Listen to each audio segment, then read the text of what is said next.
Hello everyone, welcome to Quantifiers. So in today's DILR set, we are going to do a mathematical puzzle related to stocks, shares, etc. It is a very interesting puzzle, and if you are someone who can think of the calculations quickly, this question would be very easy for your set. Now, looking at this set for the first, it looks like more of an RC. A lot of content and data is there. Let's go through it and let's understand what is written over here. He says Abdul, Vikram, and Chetan. So ABC are the three people or the traders who shares who purchase and sell the shares of company XYZ Limited. Abdul follows the strategy of buying the shares at the opening day at 10 a.m. and sells at 3 p.m. Vikram follows the strategy of buying at early intervals 10, 11, 12, 1, 2 and sells at 3 p.m. Okay.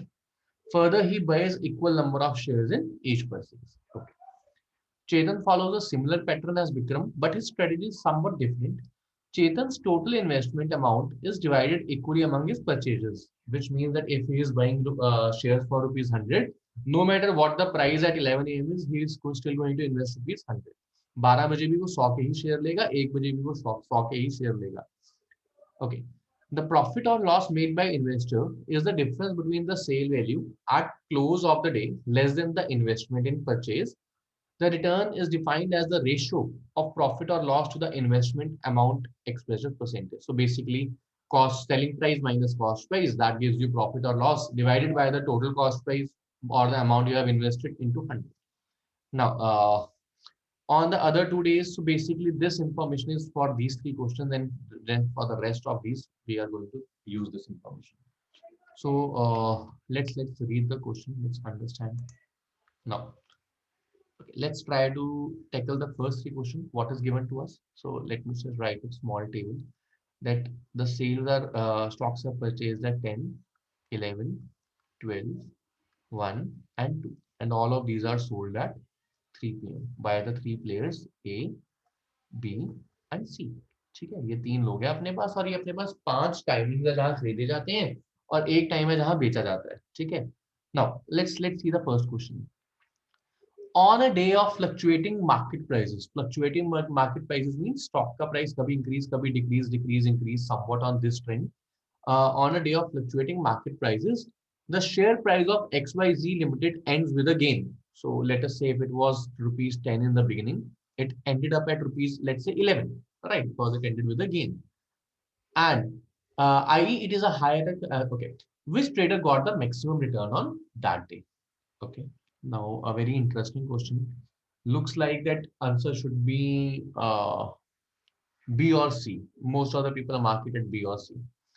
But can I say when we talk about the fluctuating market prices, I actually don't know that whether, let's say, the price had gone to, let's say, rupees 100 and then came down to 90 and then came down to, let's say, rupees 1, then went to 90 and was finally at 11. If this was the case, then B or C will definitely be in losses. If they are purchasing at such a high prices and they are selling at just rupees 11 at the end of the day, they will definitely be in the losses. And if it was like 10, 10.1 and 11, then 9, then 10.3 and then 11, then B or C will be at the higher price, sell at a higher price. So basically, all in all, I cannot give any perfect idea about the returns from the information that we have in hand right now. So the answer to this question is cannot be determined. Actually, this was a sitter type of questions that just required the basic application of the knowledge and will be the required answer. Okay. Now, let's see the second question. Which of the following statement is always true? Always true is the important word. Now, what do you do in these type of questions? You will always take the simplest of cases. You will try to prove the statements wrong. Right? It says Abdul will not be the one with the minimum return. Now, in the last case only, I saw that in the fluctuating cases, Abdul can be the one with the minimum return. Abdul can be the one with maximum return. So anything can happen.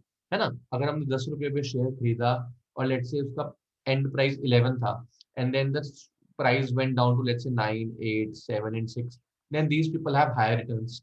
Otherwise, Abdul will have higher return. So this is not a true statement. And why even complicate the things? Let us try to negate all the things one.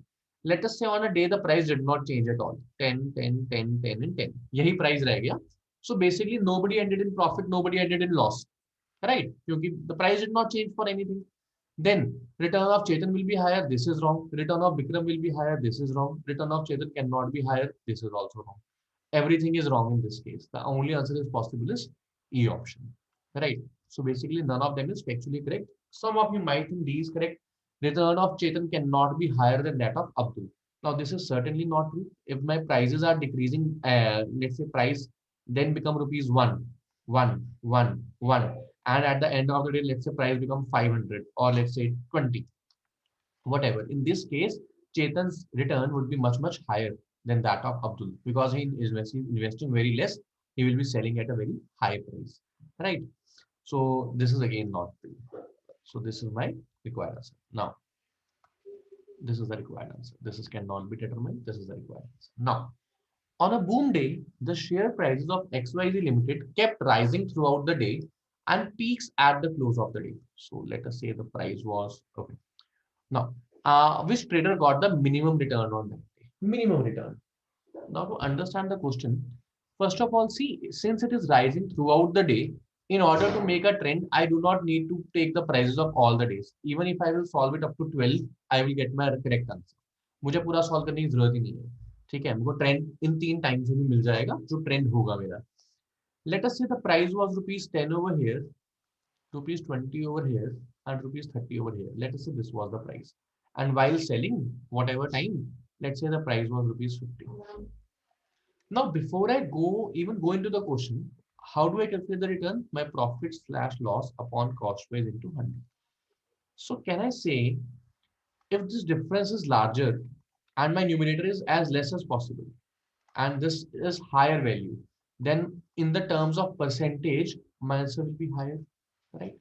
For example, let us say Abdul ने सिर्फ 10 रुपए invest किए and the selling price was 50. Then 50 minus 10, 40 upon 10 into 100. In the terms of profit, his profit might be less, but in terms of percentage, his profit percent or return percent is 400%. So in any case, trust me, in any case, Abdul will have the maximum return.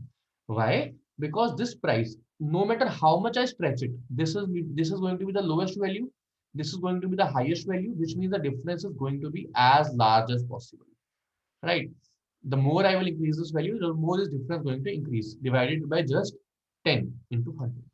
Now, basically, what is the base price or what is the cost price I am going to get? That will nothing be but just put weighted average, right? If you understand the concept of weighted average, जो मेरा net cost price होने वाला है वो weighted average तो होने वाला है.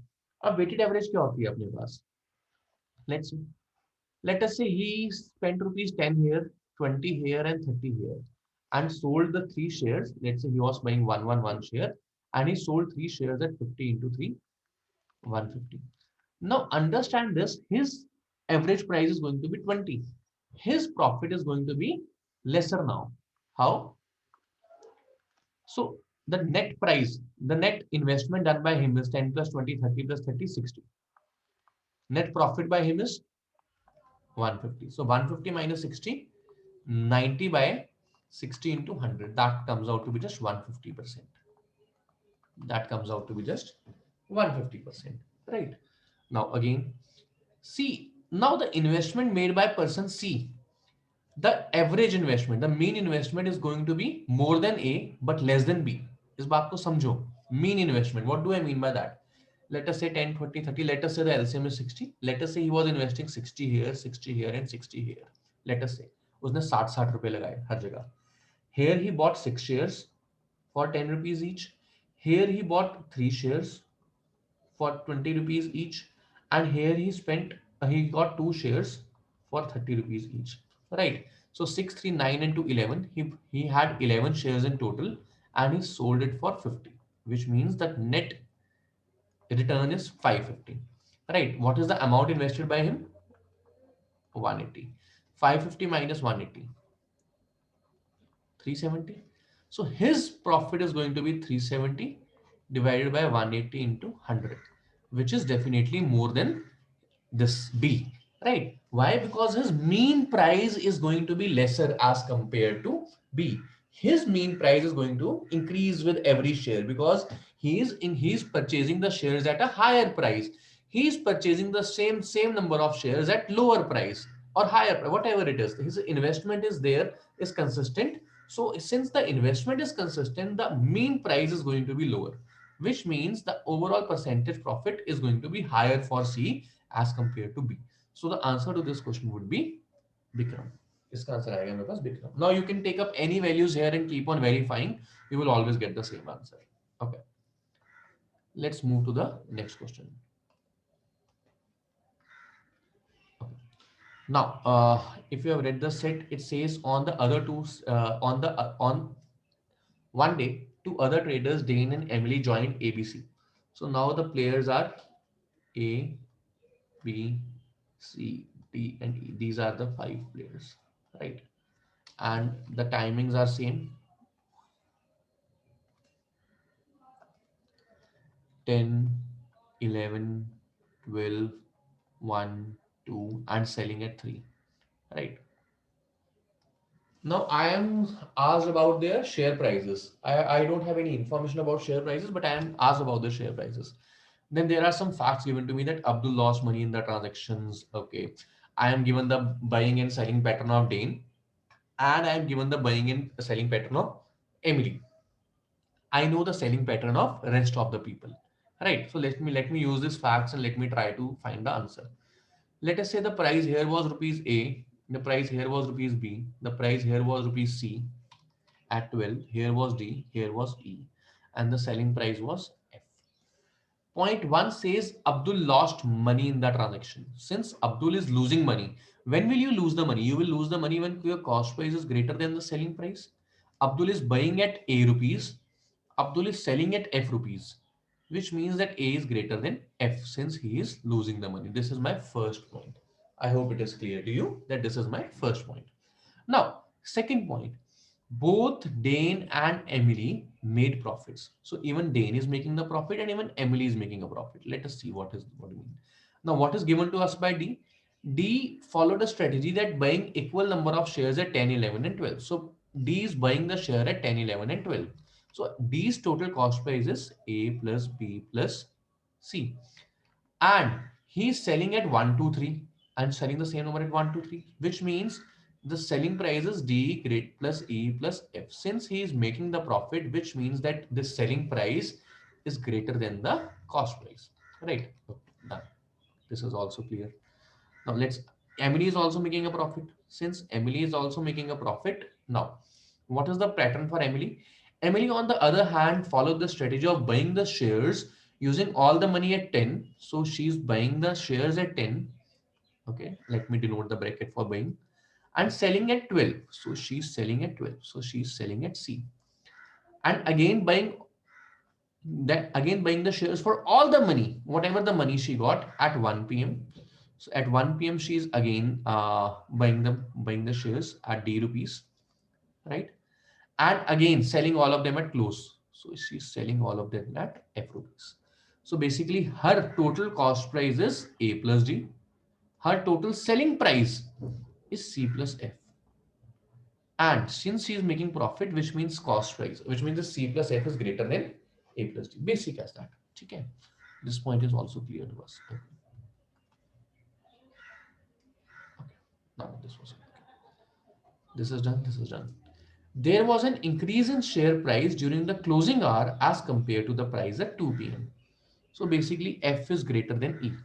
This is given to me. F is greater than E. See, since F is greater than E, let me write it here only. It will help me in comparison.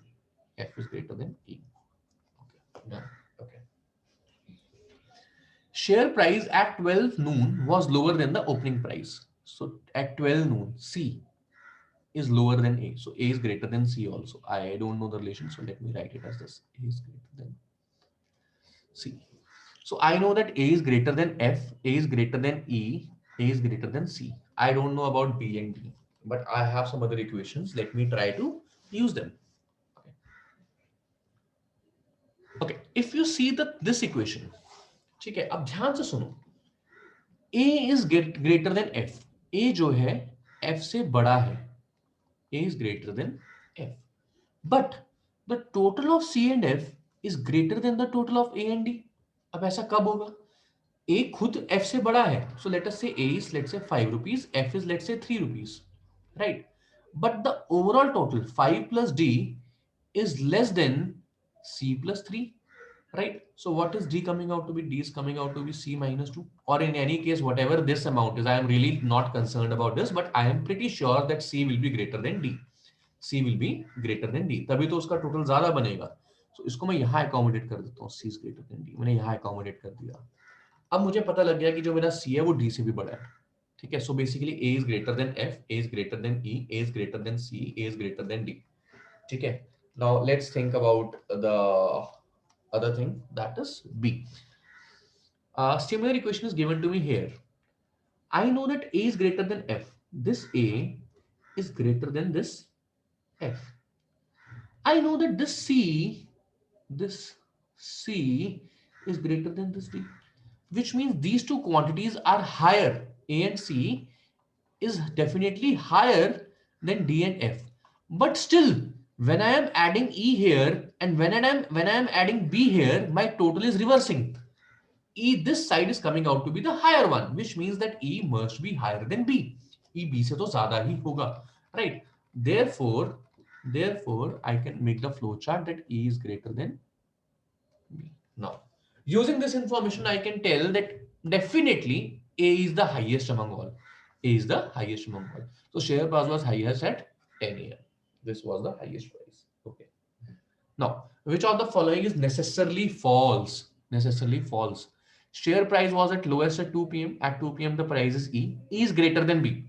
ठीक है. अब I don't know which is the lowest. B is the lowest or D is the lowest or C is the lowest. I don't know, but E is definitely not the lowest because E is greater than B. So this is definitely false. A is definitely false.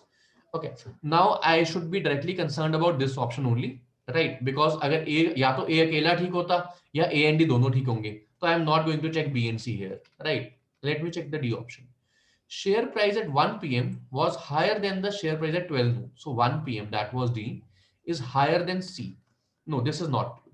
C is definitely greater than D. So this is also wrong. Definitely false. So A is definitely false. D is definitely false. The correct answer comes out to be E option. Right. This is definitely the correct answer. Okay, so this completes my set. A very interesting one on stocks and share. If you have liked it, please do subscribe to our channel and share to your friends. Thank you so much, guys. Have a great day.